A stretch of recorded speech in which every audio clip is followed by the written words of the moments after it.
Welcome, folks, to another episode of the Lessons from the Cockpit Show. Episode number 85. There's a lot of news happening, and I wanted to kind of jump on that.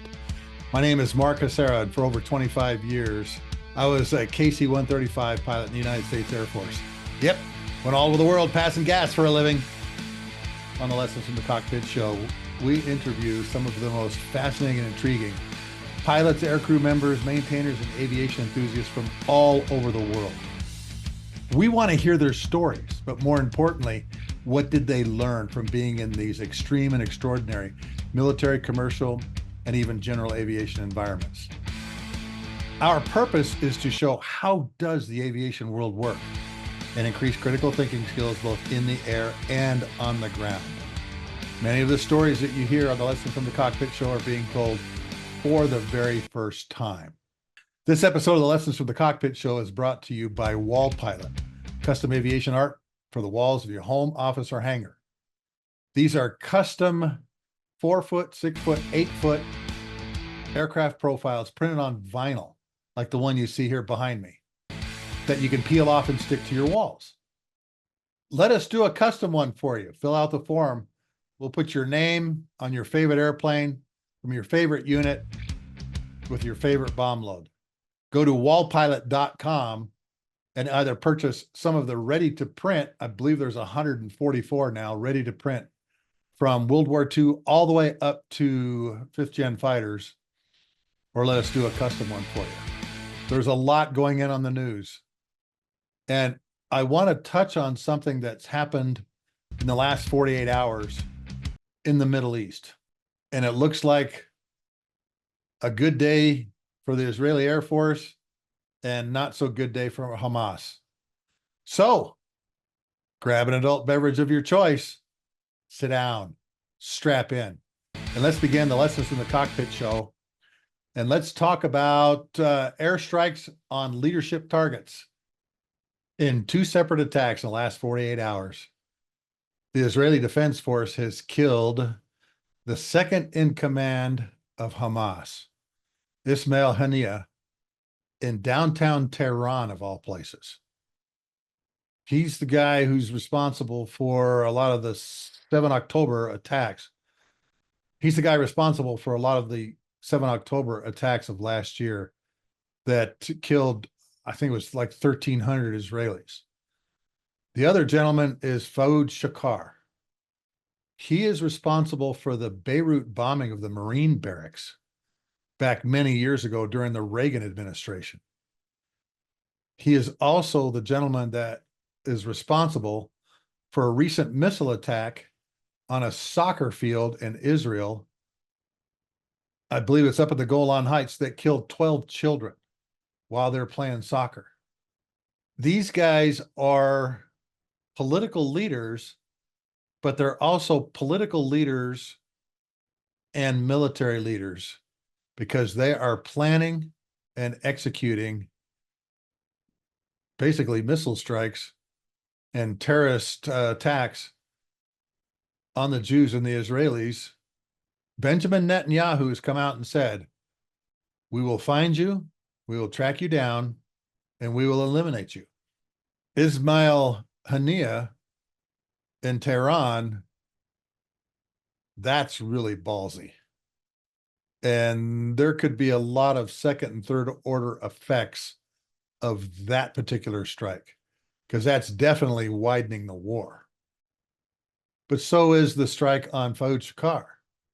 He's the senior Hezbollah leader in Lebanon. And the airstrike on the building that he was in Beirut. And Beirut is just a stone's throw from just about every Israeli airbase you can think of. So, first of all, why am I qualified to talk about something like this? I'll tell you. It's one of the great things, one of the best quotes I've ever heard. Smart men study tactics, brilliant men study logistics. And the logistics of doing Beirut easier, Tehran hard target to deal with. is the logistics of doing this. And those of you that have read my book, Tanker Pilot, know that I was involved in the Dora Farms airstrike on Saddam Hussein and subsequently other strikes on Saddam, his two sons, Uday and Qusay, and other top military leaders that were in that 52 deck of cards. You know, somewhere I still have that 52 deck of cards. I got to pull that out sometime and show it to all of you. Really fascinating stuff. And what I'm going to do today is I'm going to talk about what it takes to do those kinds of airstrikes. Because first of all, the Dora Farm strike, the Dora Farm strike, we missed. He wasn't even anywhere close to where we were dropping bombs on Dora Farms, even though we had inside intelligence saying he was there.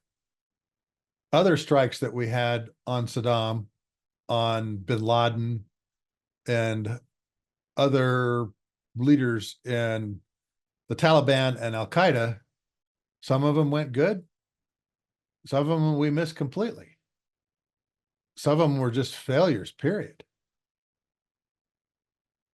Intelligence has a real key to all of this. As Sun Tzu says, without good intelligence, an army doesn't move. And for them to pull off these two strikes, to know exactly what floor in what building these two gentlemen happened to be at when they struck, is pretty incredible. And that's one of the things our soft forces do, which I'll get into here in a few moments. Bottom line up front, Benjamin Netanyahu made a promise. If you're a terrorist and you harm Jewish people, we're coming after you. He fulfilled that promise last night and the night before. He went after these guys and took them out. And this is a huge loss for not only Hamas, but Hezbollah also, and Iran. And the Iranians have got to be pretty scared right now, particularly if this was accomplished the way I think it was accomplished. And I'm making some assumptions here. And as many of you know, the Israelis have F-35s now, 2 squadrons of them. So they have a low observable, what most people call stealthy aircraft that is air refuelable, can carry a number of different types of weapons, recently just cleared to carry B-61 nuclear bombs, and to go into an air defense network like Iran and come out unscathed. And the only way they know that the Israelis have been there is by the detonation of the weapons. All of the mullahs have got to be scared now. That means that their lives have just changed. Give you an example. After the Dora Farm strike, Saddam was moving, I think it was every 4 hours to a new location. He's not getting a lot of sleep. The Israelis know that this is a proxy war with Iran. The United States knows this is a proxy war with Iran.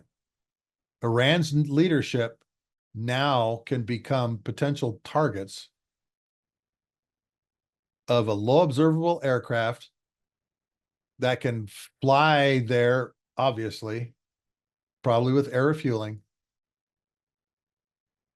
And Iran's neighbors may be facilitating some of this, because if those F-35s were refueled, and I'm assuming they're F-35s, if they were refueled, it may have been done in Iraqi airspace, maybe Saudi airspace. And believe me, there's no love lost between Saudi Arabia and Iran. Sunni Muslims in Saudi, and of course, oh shoot, what's the term I'm looking for? Escapes me. The type of Muslims you've got in Iran. It'll come to me here in a minute. So my opinion, and my opinion only, is there is a potential strike package that launched in the middle of the night from Israel with a time on target in Tehran, Iran's capital, Tehran, at 2 a.m. local time, and then returned back to base somewhere in Israel. Now, there's one other possibility that I thought of too, and that is, of course, as we're seeing in the news, suicide drones in the war in Ukraine and Russia are doing all kinds of missions. And the Israelis have one called Harop. And there was an airstrike down in the Sudan where there were a convoy of arms shipments that the Harop drones intercepted, stopped the front vehicle, the back vehicle, and then the Israeli F-16I Sufas came in and finished off the rest. Or was it the F-15I Rams, the F-15E Strike Eagles? So Israel has that kind of technology to send a drone that far. And, you know, who knows? All warfare is based on deception. Did they put it on a ship to get it closer? I don't know. And again, these are all assumptions and opinions on my part as I begin reading all of the things that are going on. So let's talk just a few moments about the Dora Farm strike and the logistics that went into that, just so that we can kind of make a comparison of what possibly happened in the last 48 hours to get a low observable strike package into the heart of Iran and its capital and out again. Hugh, the F-16 liaison officer and planner that was in the Combined Air Operations Center in the 2003 invasion of Iraq, was standing in front of my desk about, I think it was between 7:30 and 8:30 Wednesday night. I believe that was the 19th of March, 2003. And he says to me, Sluggo, I need gas. And I said a smart aleck thing to him. I says, Q, what makes your request any different than anybody else in this room? And he looked at me and he smiled and he goes, mine requires presidential approval. Well, at that time period, there were only 3 people in Iraq that required presidential approval to strike, because we were within that 48-hour window that George Bush gave Saddam and his sons to leave Iraq. And that meant he was going back on his word, giving them 48 hours to leave. So I said to Q, okay, when? What are your requirements? He says, I don't know yet. They're meeting with the president right now. I later learned that was Chairman Chuck Myers. It was the head of the CIA, because they had gotten a phone call from these Iraqis that were in Saddam's inner circle that they had paid off. We had given them the call sign Rock Stars. This particular gentleman, his call sign was Rokan. And he's the one who called from Dora Farm saying Saddam and his sons were going to be there soon. And that's what started this ball rolling. That phone call went to the handlers that were up in, I believe, Mosul, up in the mountains, hideout somewhere near Mosul. And then, of course, got passed to the CIA director, whose names escape me. And obviously, Chairman of the Joint Chiefs, Chuck Myers, and a lot of other folks meeting saying, this is actionable intelligence, and we think this guy is spot on. We think he's telling the truth. That's what began all this. Well, they ginned up 2 F-117s. Now, when you're putting on an airstrike like this with low observable aircraft, a lot of people think that they go into the target area all by their lonesome. And that's not true. The F-117s were also being escorted by harm shooters, in this case, F-16 CJ from Shaw. And if you read Dan Hampton's book called Viper Pilot, he talks about this mission because he was one of those harm shooters that got involved with this. But they also have EA-6B jamming airplanes. They were being launched off the, I believe it was the USS Constellation. And of course, they're waiting for approval to go do this. This package that they put together, you have F-117s, F-16s, and EA-6Bs. When it comes to giving them gas, there's a challenge. The F-117s, the F-16s are boom refueling.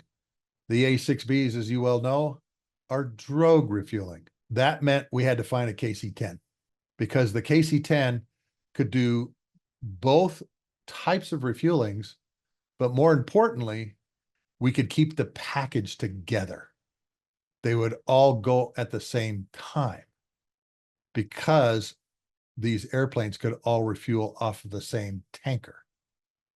That was part of the logistics of this. Is there a KC-10 that's going to be up during this time period? And will it have enough gas in it to do what we need it to do? Or if it doesn't have enough gas in it, can we find a KC-135 or another KC-10 to put gas in it to satisfy the requirement for how much ever gas they needed? One other interesting point of this particular airstrike was the F-117s were using what they called an EGBU-27. It was a brand new type of GPS-guided bomb.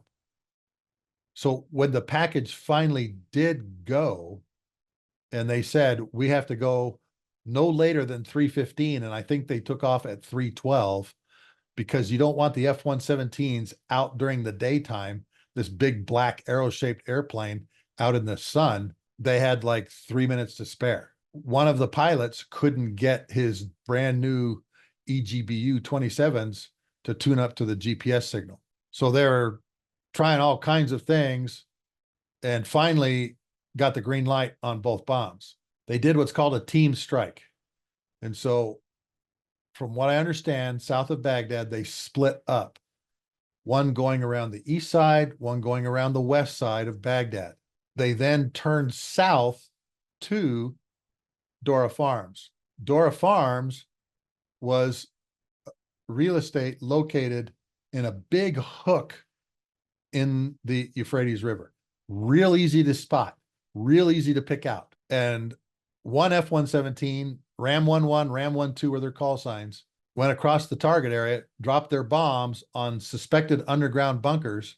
And just to make sure that Saddam did not know that we had people in his inner circle that were calling us, we also launched, I think it was 12 or 14 Tomahawk land attack missiles that hit Dora Farms shortly after the 117s departed the target area. So you've got 4 2,000-pound bombs and then 14 TLAMs with 1,000-pound warheads all coming in on the same place, the same spot. And of course, it blew everything to smithereens on that particular compound, to include, unfortunately, our intelligence spy, whatever you want to call him, Rokan.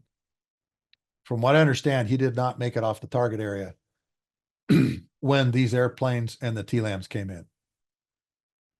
So now the F-117s, the A-6Bs, the F-16s are doing all their post-strike refueling, and now we're just kind of waiting to see. We had heard on, I think it was Al Arabia or Al Jazeera, that an ambulance team of EMTs had pulled Saddam's body out of the rubble and that they were trying to resuscitate him. We had no video of this. We had no idea what happened to the sons. They were all supposed to be there, Saddam and his 3 sons. All of it was hearsay. And then, of course, a couple hours later, he appears on TV with his Coke bottle bottom glasses. He looked ridiculous. And he's reading a statement and he's kind of stumbling through it, but he's alive. The airstrike did not have the effect we wanted it to. First effect, Saddam and his sons being dead. Second effect, hey, if we kill them, war's over. There's no reason for us to invade Iraq. So we're all very hopeful that, hey, there may not be a reason to go into Iraq because President Bush said Saddam and his sons leave Iraq in 48 hours or suffer the consequences. And if they're dead, then the war doesn't need to start, or a lot of people thought. But of course, we all know what happened. Saddam is alive. His 2 sons are alive. In retaliation, the next day, Saddam launches a bunch of his ballistic missiles toward Kuwait. And I remember sitting down at my desk, and I'd only been sitting at my desk maybe 5 minutes, under 10 minutes, when my screen went red and this big warning came across it. And then the siren started going off. And I'm like, oh, what's this? And a security policeman was running through the master air attack plan cell, the MAP cell, screaming, get under your desk, get under your desk. It's a ballistic missile launch. It's a ballistic missile launch. And that was kind of his way, Saddam's way, for retaliating back at what we had done in the middle of the night. And that was a little scary. I had never had to dive under a desk with my helmet and flak vest and everything on. And God bless the security policemen that were running around through the building, telling everybody, stay under cover, stay under cover. Lasted about 20 minutes. And every computer had a red screen with a white warning, you know, take cover, and the sirens, of course, blaring inside the building. There's a very real possibility that Hamas and Hezbollah are going to react just like Saddam did. A massive rocket attack. And we've already seen one. That happened, what was it, 13th or 14th of April? 300 suicide drones, ballistic missiles, cruise missiles, all launched at Israel. And of course, the Americans were involved in that. I read something last night. The 335th Fighter Squadron, the F-15E squadron from Seymour, was involved in this, as well as the 494th Panthers from Lakenheath. This one combat system operator, CSO, backseat of the F-15E, was saying they targeted 7 targets. He didn't say, you know, drones or whatever they were. Shot 7 missiles. They only carry 8, and they hit 7 targets. They shot down 7 things. So we had the USS Sullivans and the USS Carney were off the coast of Israel. They were knocking down ballistic missiles. There's some incredible footage of this happening. And I made a post on that back in April. You can go back and take a look, where one of these ballistic missiles is blown out of the sky in the what's called the exosphere. And that's like 60 miles up. and it was taken out by one of these guided missile destroyers, the Sullivans or the Carney. The Carney has done some incredible work, folks. They were down in the Red Sea dealing with ballistic missiles, anti-ship missiles, and everything down there. Were very successful down there, and then moved up to the coast of Israel to be like the SM-6 missile wall to knock down anything that the Iranians were going to do. So the first line of defense for this missile attack may have been F-15E Strike Eagles that were stretched across Syria and were just hunting any kind of drone, cruise missile. And then, of course, if you've got ballistic missiles, then you've got spaceborne assets. The RC-135 Cobra Ball is absolutely critical in that kind of a fight because they can really pinpoint where it's coming from, where it's going, how long it's going to take to get there, for ballistic missiles. It's an amazing piece of machinery and a great intelligence tool. AWACS, there was jamming airplanes. But do you see, folks, how big these packages are of airplanes? You got jammers, you've got fighters, you've got AWACS, you've got intelligence airplanes, all of these things. And I talked about logistics. The logistics of doing this is huge. And we're talking potentially tens of millions of pounds of gas to keep that wall of eagles up and defending the state of Israel. And like I said, after our strike on Saddam, Saddam did the exact same thing, launched a lot. I should say a lot. I think it was like 12 of these Scud Frog missiles at Kuwait. And fortunately, we had a guided missile destroyer off the coast of Kuwait that knocked a couple of them down. And then the Patriot missiles were also successful in engaging them. So I've given you my opinion. I've given you some experience that I have with this kind of airstrike where you're going after leadership targets and the second and third order effects of you being successful or unsuccessful in our case of pulling this off.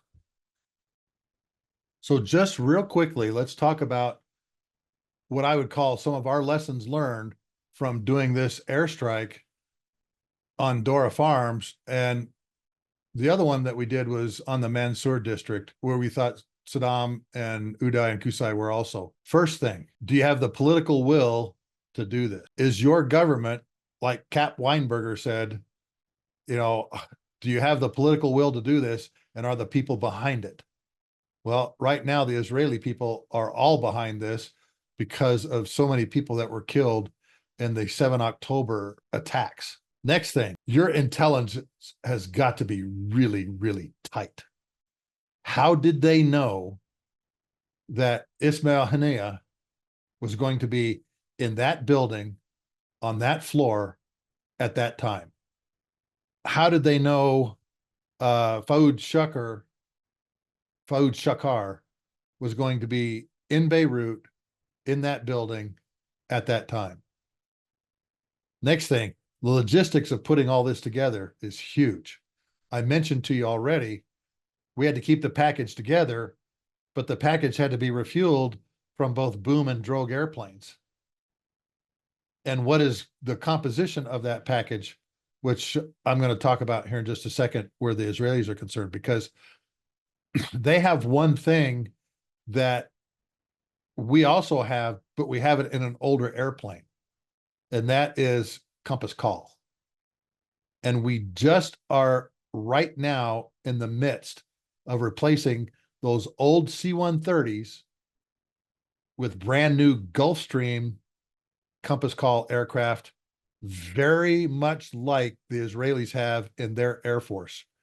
And I'll talk about another airstrike that they did back in 2006 here in just a moment. If they had a strike package that went from Israel, it meant they had to have country clearance to go east.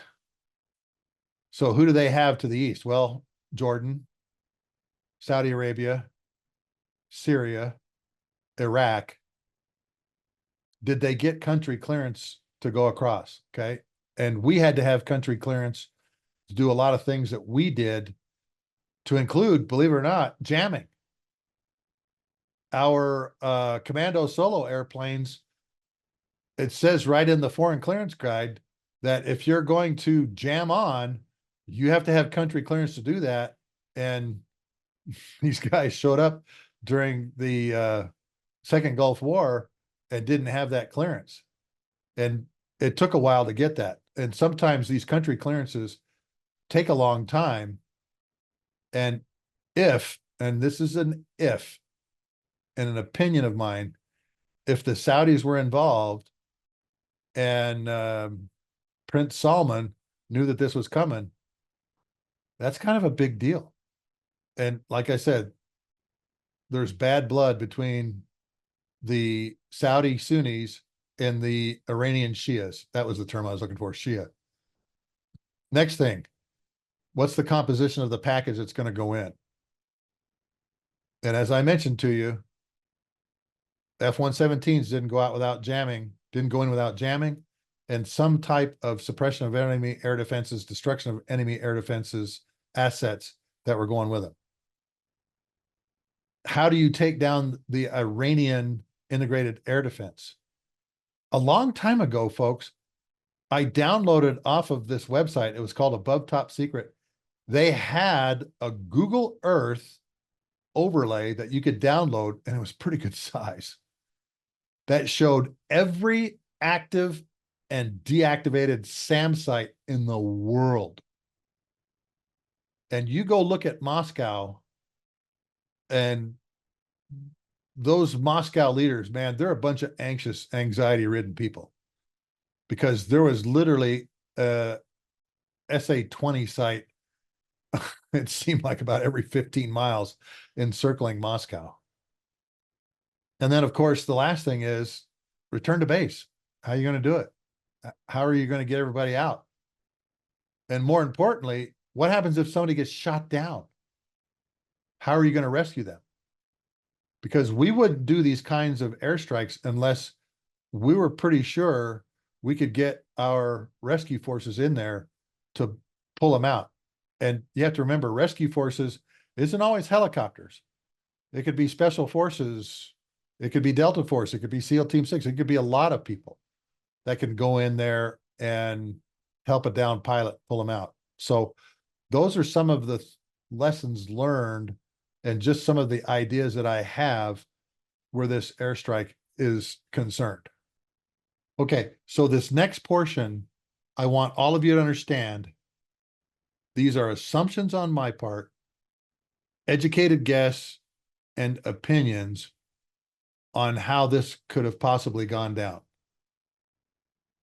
My strongest feeling is the Israelis sent a package of the Gulf Streams that do the compass call, electronic jamming, and intrusion, F-35 strike fighters, joint strike fighters, airplanes that can refuel them, and some type of intelligence assets that are watching Ismail Heniyeh and are able to pinpoint exactly where he was. Now, why was Ismail Heniyeh in Tehran? They just had an election, and he was attending the ceremonies for inaugurating this new president. And he can be seen in a number of locations on the newsreels and in the news reports, to include being front and center in the Iranian parliament. And they're all shouting, you know, death to Israel, death to America, death to Israel, death to, yada, yada, yada, as they always do. And he's sitting right there with the mullahs. So he has left Qatar and his security group that he had there, and is now feeling pretty frosty in Tehran, which means the Israelis knew he was there. How did they know he was there? More than likely, in my opinion, they had special forces from their Sarat Maktal group, okay, and I probably pronounced that wrong, that may have been watching what he was doing. Drones, I doubt it, because drones would have tipped people off. There was something on the ground, some group on the ground that were watching his movements. Now, let me throw in an example here. Qasem Soleimani. Our special forces actually had tracking devices and listening devices in his 2 up-armored Land Rovers. They knew where he was, and they knew what people were saying inside the vehicle. Because our special forces and coalition special forces had tagged those vehicles as his and basically put devices on them to follow them and to listen what's going on. Good chance that happened here also. Very good chance that these vehicles had these things on them. How, when, I don't know. But the intelligence piece of this was huge. To be able to find out where he's at exactly at 2 a.m. in the morning and then do this strike on it, okay? And I mentioned political will first. Benjamin Netanyahu has already said numerous times he's got the political will to go after the enemies of Israel. And he's done it many times. And this is just another example. To positively pinpoint where Ismail Heniyeh was, to be able to pass those coordinates to whatever type of airplane, and let's just assume F-35s right now, pass those coordinates to them, load them into their system, get the GPS guided bombs loaded up and those coordinates in it. Took a little while, but not as long as you think. But they more than likely had more than 2 or 3 sources identifying, yep, he is exactly in this building and more than likely on this floor in this room. Because it says in one of the articles I read that quote unquote a missile came through the window and did its thing. You know, we had same intel on Saddam. We had a guy that said, oh, he's here, or he's going to be here, about this time. And obviously the Israelis were better at this than we were. So now the logistics of moving this kind of a strike package. The Gulfstream Commando, the Gulfstream Compass Call aircraft that has comm jamming and network attack systems in it wouldn't need air refueling. Now, let me quantify kind of what's in this jet. They can do communications jamming, network jamming. They can do it from the air. The best example of this was the September 2006, I believe, or 2007 airstrike that the Israelis did on the North Korean-made nuclear reactor in Syria. There is a whole bunch of stuff written on this, and I'll put in the show notes the 2 electronic Air Force articles that talk about what this system does. Senior Suitor, network collaborative targeting, all of these things, where basically the airplane is capable, this Gulfstream is capable of hijacking the entire air defense network and taking it out, because the Syrian air defense network went down for, I think it was like 20 minutes in its entirety. And I heard an anecdotal story. Okay. Again, I heard this. I need to find the sources for that. But when one of the air defense commanders at a missile site during Operation Outside the Box, is what it was called, because it had this big concrete box over the reactor, he couldn't understand why his radar dishes were pointing the wrong way. They were pointing east. The Israeli strike package of F-16 Sufas and F-15I Rams were coming from the north, out of Turkey.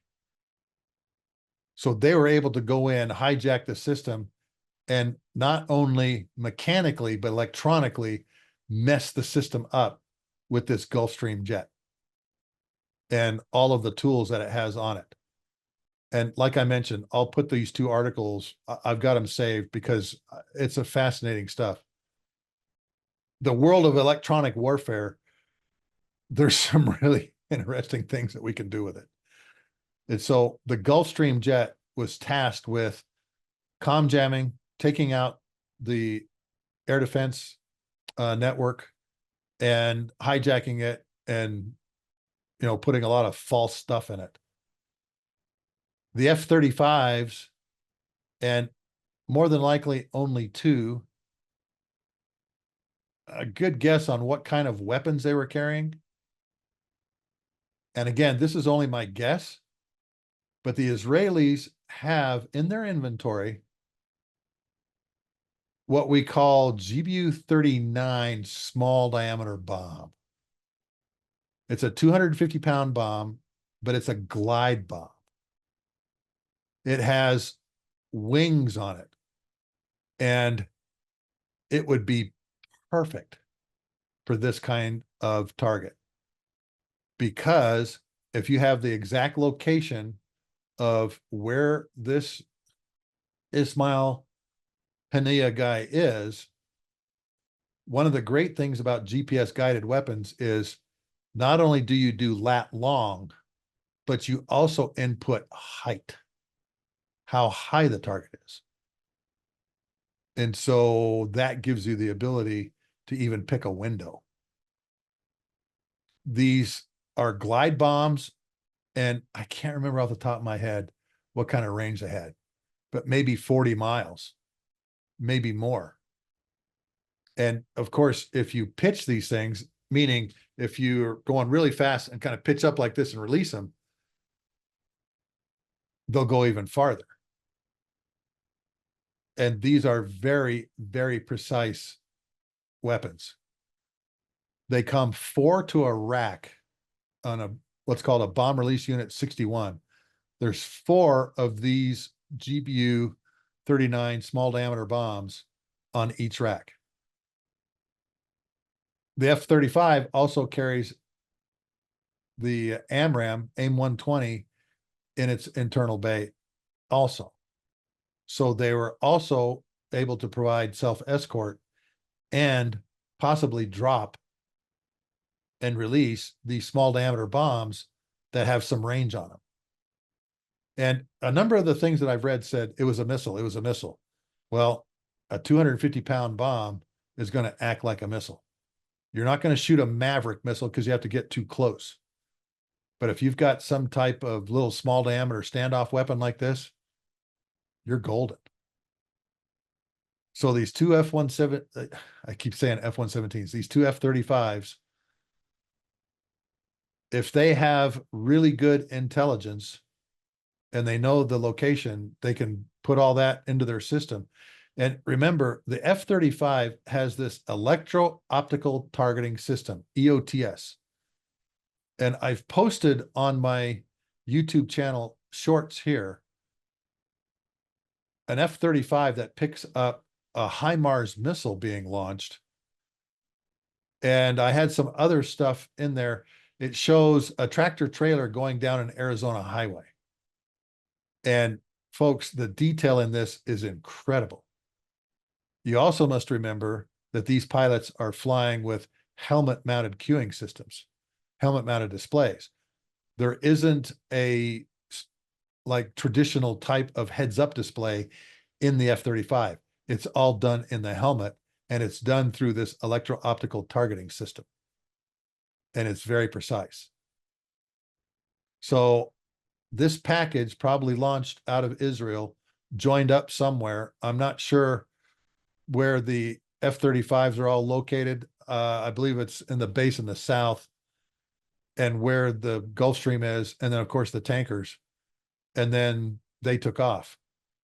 Now, of course, the Gulfstream and the tanker have a pretty good radar cross section. But you know what, folks? There's been times where even in our own military, we've used commercial airline call signs to be sneaky about doing stuff. And I just thought of this. There is an airway that goes literally across the northern portion of Saudi Arabia. And if this tanker may have been using that kind of deception of an airliner call sign, El Al, I don't know, with the F-35s tucked under it that are stealthy, they'll never see it. It just looks like an airliner. When they're refueling, looks like an airliner. They're in such close proximity to each other that, and again, I'm just thinking of this, some of the stuff off the top of my head. They could fly across Saudi Arabia with an El Al call sign or some other type of airline call sign. Who knows? Remember, all warfare is based on deception. My thoughts are they may have gotten country clearance and told the Saudis, we're going to do this. And the Saudis may have said, knock yourself out. I have flown in the Pacific where I had 4 F-15s tucked under my engines. So it looked like one radar blip. And it was very successful. How we know it was successful? Because the RC-135 rivet joint that was flying along the coast of the country told us during the debrief, every frickin' radar in this hostile country in the Pacific came up when the F-15s came out from underneath us and went into their lanes to do their thing. A matter of fact, one of the guys in the back said, it looked like Christmas back here because every stinking warning light was going off when all the radars just immediately flashed up. So how long did it take them to go across Saudi? I don't know. Typically, the fighter pilots use 8 miles a minute. And those of you that want to do the math can do that. Go figure it out. 8 miles a minute going across Saudi, going to Tehran. Now, again, this is a low observable airplane, the F-35, and it's all stealthed up. And it's supposed to be stealthier than the F-22. So they could have come in up high because obviously on a mission like this, a long mission, you try and conserve your fuel as much as possible, even though you're getting refueled. They were able to pinpoint the exact building, maybe even the floor and the room this guy was in, possibly release these GBU-39 small diameter bombs, maybe one, maybe two. The second airplane is backing up the first in case its systems go down. That's why you always fly in pairs. They probably have some pretty fascinating video from the electro-optical targeting system and the distributed aperture system, the camera system around the airplane of the airstrike. Who knows? Maybe in 20 years, the Israelis will release it like they did the Syrian reactor. Then obviously come out en route back home return to base, hook up with another tanker somewhere, and come back and land with a really cool video on a cassette stuffed in your G suit. Now, again, this is all assumptions and speculations on my part, but it's a pretty good educated guess since I've been involved in these kinds of things. I'm a weapons school graduate. These are some of the scenarios we run at weapons school. And remember, nobody kicks ass without tanker gas. Fuel is always an issue, and it's always a weapon. Now, alternatives to F-35s. I mentioned Harop. This is a drone that's a kamikaze drone. It actually comes in a launch box where everything kind of folds out after they launch it. And it's got some pretty good legs on it. And as I mentioned, they launched some and took out a convoy down in the Sudan that had Hamas weapons in it that was going through Sudan, about to go into Egypt. And maybe they did it by drone. There is a lot of things that are going on with drones right now, particularly in the war between Russia and Ukraine. The Ukrainians are blowing the turrets off of Russian tanks by dropping a thermite grenade into an open hatch. They are using sea skimming drones to sink ships near Crimea and in the Black Sea. Drones aren't just for intelligence anymore. They're also now weaponized, and not like our Predator drone, where we're carrying GBU-12s and Hellfire missiles, but I mean packing 900 kilograms of boom boom. All right. I skipped over one of the things here. No, I talked about the IADS takedown. I have to tell you, folks, there's obviously a lot more that I know about how we take down an integrated air defense system. And folks, I'm here to tell you, the United States military is 6, 8 years ahead of everybody when it comes to electronic warfare and the ability to take down integrated air defenses. It was that way during the war in Baghdad, the invasion of Baghdad. We had programs and systems that we could not share even with our closest allies, the Brits, because it's such a closely held secret. But apparently we shared it with the Israelis because they used it in this airstrike on Operation Out of the Box and going after this Syrian nuclear reactor. But truly, air defense systems right now are very vulnerable to U.S. electronic warfare attack.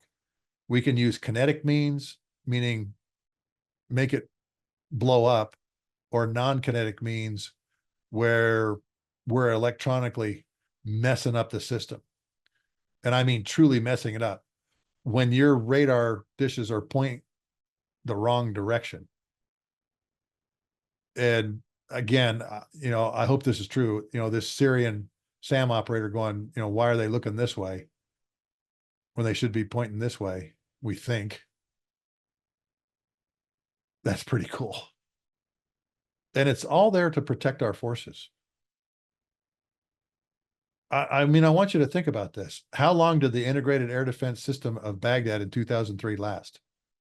In 1991, how long did it last?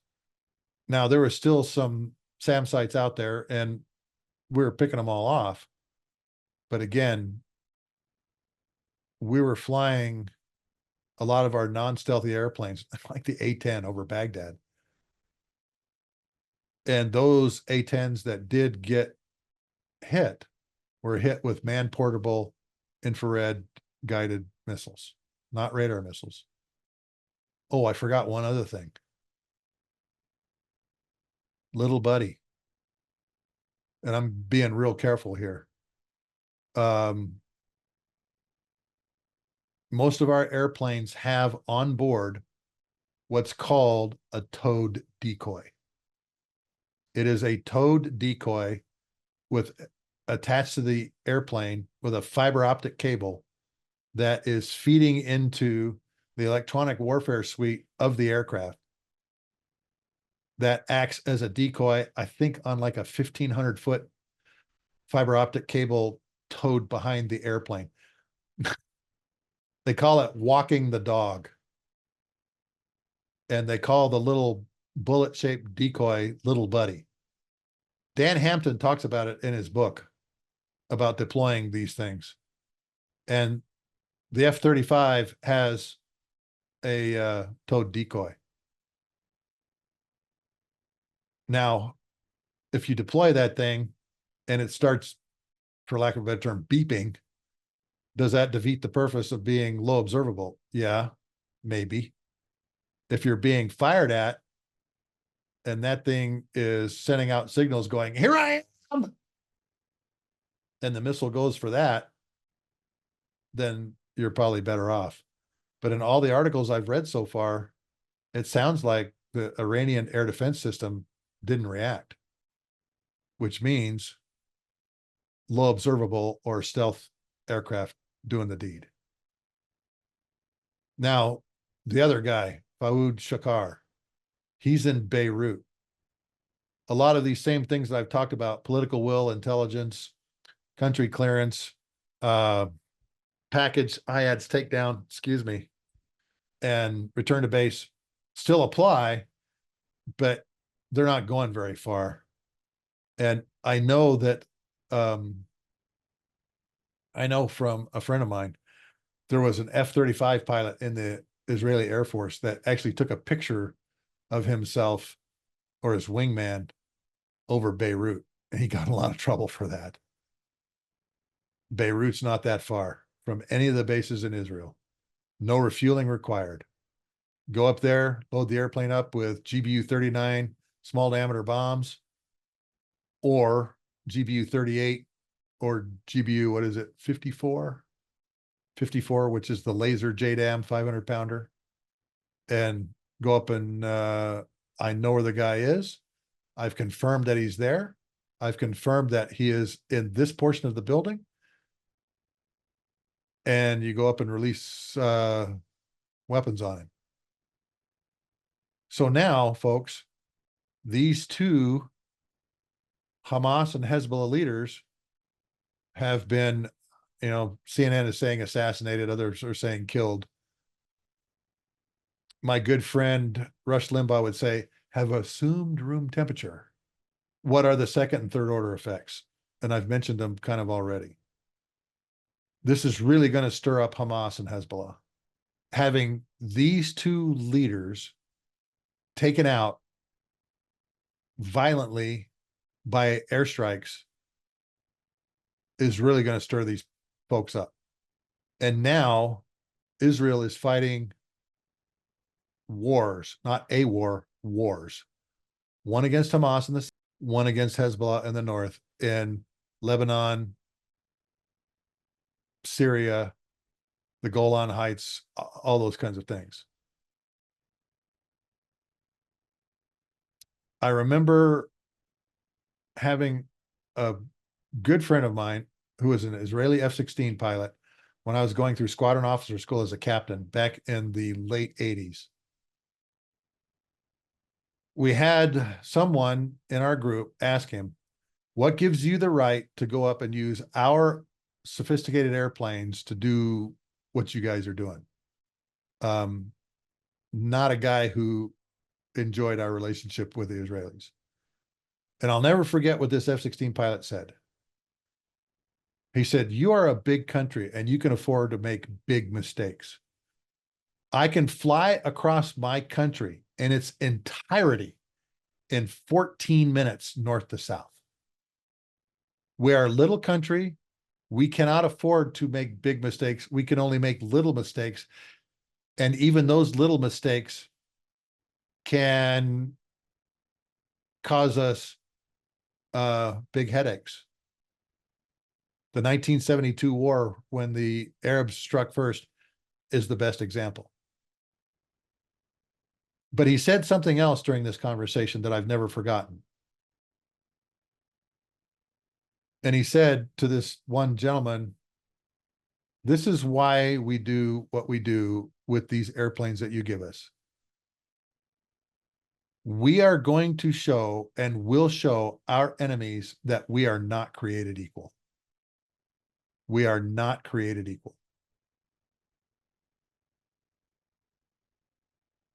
And I've always remembered that. And I've used it several times in classes that I've given, particularly at the Joint Forces Staff College, talking about international relations and coalition warfare.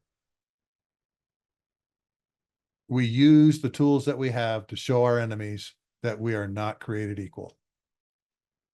And this is the perfect we are not created equal events going after Ismail Heniyeh. The other thing that this does is it shows that the mullahs in Tehran are not safe.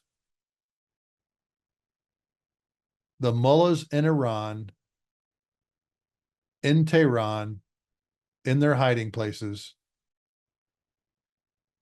have to say to themselves, we are no longer safe.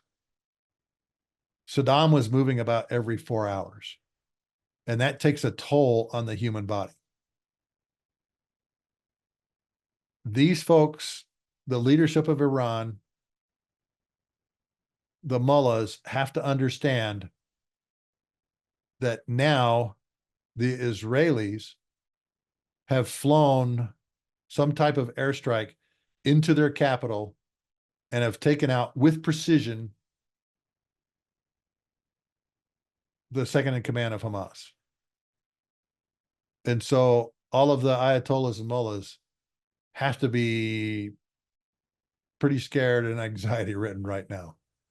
And of course, they're showing on TV, death to America, death to Israel, we're going to retaliate, burn you with fire and everything like that.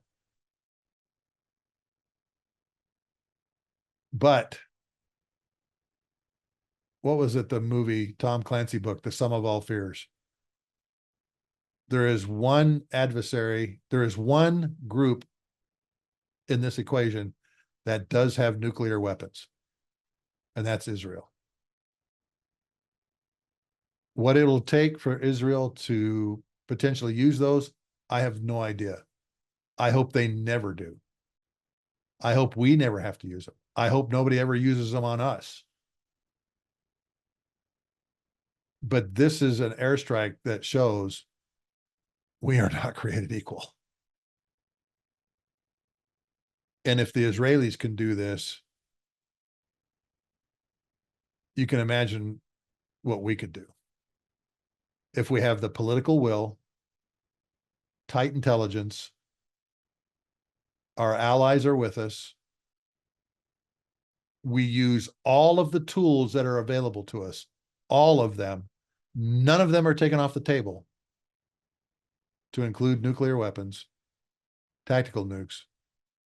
And as I mentioned, we can pretty much go into a country and take out its air defense network, both kinetically and non-kinetically, and return to base, RTB. Trying to think if there's anything else I want to say about this. I can't think of anything. But these airstrikes are potentially a game changer for Israel, both in a positive and a negative way. A positive would be it keeps these organizations off their backs. A negative way is that monkey jumps on their backs, because we've seen how these people retaliate. We've seen how these organizations retaliate. And fortunately, the last time they retaliated, Iran retaliated, the Americans got involved. As I mentioned, that one 335th Fighter Squadron F-15E combat system operator said, we shot down 7 vehicles that night. 7. That's a lot. That means there's crews out there that are drone aces, cruise missile aces, obviously not ballistic missiles. But man, I'm hoping to hear more of those stories of how our F-15Es basically made a wall and helped knock some of these things down. I hope you've enjoyed this episode 85 of the Lessons from the Cockpit show. Once again, this show is brought to you by Wall Pilot, custom aviation art for the walls of your home, office, or hangar. These are beautiful profile prints like you see here above me of my tanker that I flew in Okinawa. Printed on vinyl, 4, 6, and 8 feet. We did a 30-footer for a guy. If you go to wallpilot.com, there's 144 ready to print right now of these profiles from World War II aircraft all the way up to 5th-gen fighters like the F-22. I have AWACS, RC-135s. I've got a lot of airplanes, and I'm working on a lot more. I'm really struggling with helicopters. To all of you helicopter bubbas out there, I apologize. They're just extremely difficult to draw because of the rotor heads, but we're getting there. If you want a custom print like the one here above me, just go to wallpilot.com, fill out the custom form, tell us what your favorite aircraft is, what name you want on it, what unit you want it from, and what weapons load you want on it, and we can do it up for you. Go to wallpilot.com and order a couple of these ready to print or have us do a custom for you. Now, on our next couple of shows, I recently interviewed Eric Z, lives in Berlin, who's a glider and hang glider pilot. And he had some just fascinating things to talk to me about, including a very spectacular crash. And then I have a bona fide hero that lives within walking distance of me. I interviewed him in his house, Charlie, who went through the first Academy, Air Force Academy class and flew some of the very first 707s for Pan Am going across the pond. And that interview is really fascinating also. So go to my YouTube channel, Mark Hasara. That's where all of my shows are. But also Lessons from the Cockpit.show and sign up for my All Ranks Club, my coin holder members. $8 a month, $80 a year. Again, folks, thanks for tuning in and listening. My name is Mark Hasara, host of the Lessons from the Cockpit show, and we'll talk to you again soon.